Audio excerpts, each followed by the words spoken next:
stop. Look at this jaw. It's not a T-Rex. It's not a Spinosaurus. This is a crocodile, but not the kind you see at the zoo.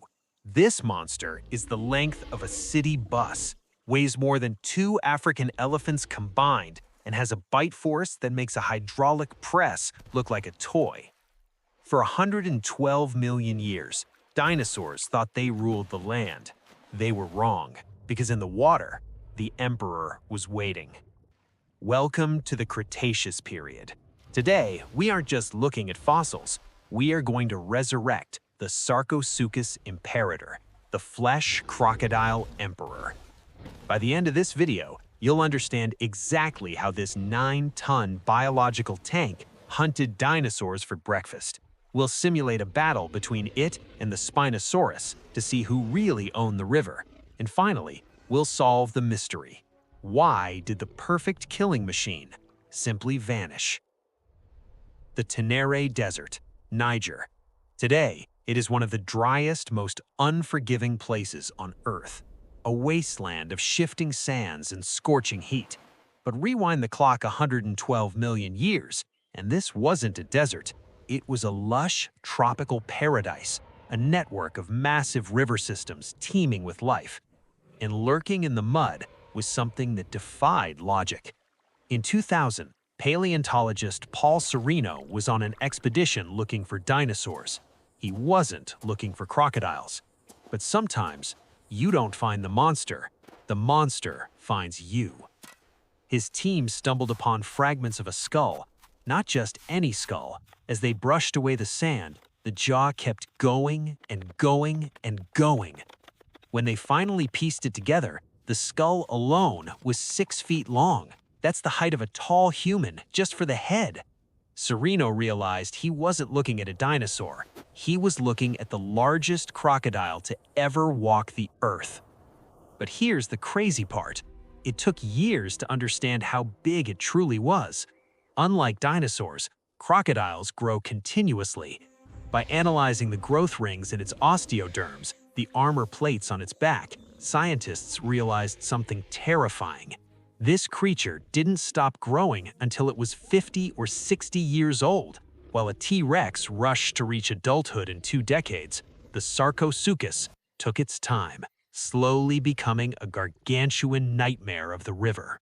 Enough with the bones. Let's see this machine in action.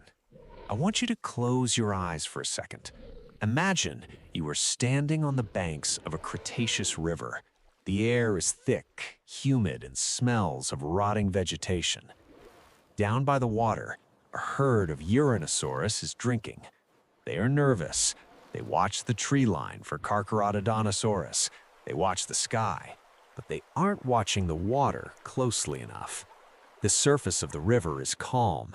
A floating log drifts slowly against the current. Wait, logs don't drift against the current. That log is actually 9 tons of muscle and scale. Sarcosuchus doesn't hunt with speed like a cheetah. It hunts with patience. It lowers its heart rate. It becomes invisible. The Uranosaurus lowers its neck. 3, 2, 1. Boom! The attack is over in a blink. But the kill takes time.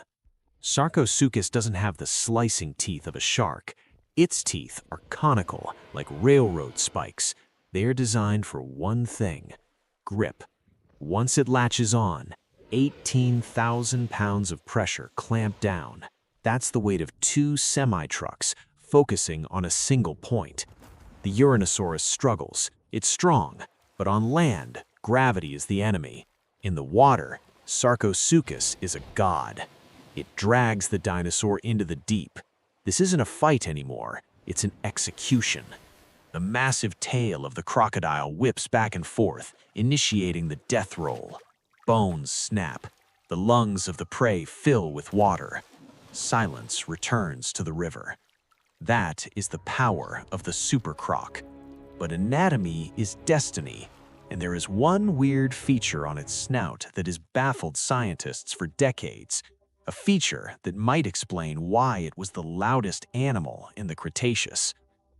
What is this massive bulb on its nose? Is it a weapon? A snorkel? Or something much stranger? So back to the bulb, the bulla. For years, scientists argued about its purpose. The answer is even more terrifying than a weapon. It was a vocal resonance chamber, a massive amplifier. Crocodiles today are vocal, but Sarcosuchus? With this cavity, it could produce a low-frequency rumble that would travel for miles through the water. It wasn't just calling for mates, it was asserting dominance. Imagine sleeping on the riverbank and feeling the ground vibrate before you even hear the sound. That was the warning. The emperor is awake. But Sarcosuchus wasn't alone. It shared its habitat with another giant, the Spinosaurus, the largest carnivorous dinosaur ever. They lived in the same rivers, they ate the same fish. So the million-dollar question is, did they fight? And if they did, who won? Paleontologists have found Spinosaurus bones with bite marks that match Sarcosuchus' teeth, and Sarcosuchus armor with deep scratches. They did clash. Here is the reality of the fight. It all comes down to one thing: depth. In shallow water or on land, the Spinosaurus has the advantage. It's taller, more agile, and can use its massive claws to flip the crocodile. But in deep water, the game changes. Sarcosuchus is a submarine. It has a lower center of gravity. If it gets a grip on the Spinosaurus's leg, the height of the dinosaur becomes a weakness. The SuperCroc would drag the titan down into the darkness. Game over. Sarcosuchus seemed invincible. It had no natural predators. It ruled for millions of years. So why isn't it here today?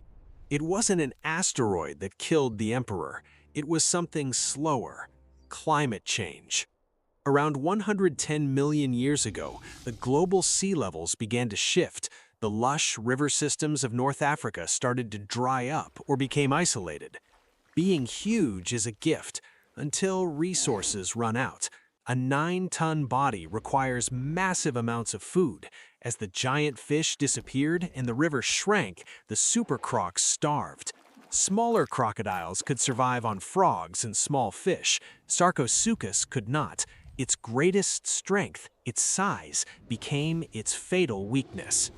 Today, its distant cousins, the Nile crocodiles, still patrol the waters. They are dangerous, yes, but they are shadows compared to the monster that once haunted these lands. Sarcosuchus stands as a reminder that nature pushes limits. It shows us that evolution can create dragons, not in the sky, but right beneath the surface of the water. Now, I want to hear from you.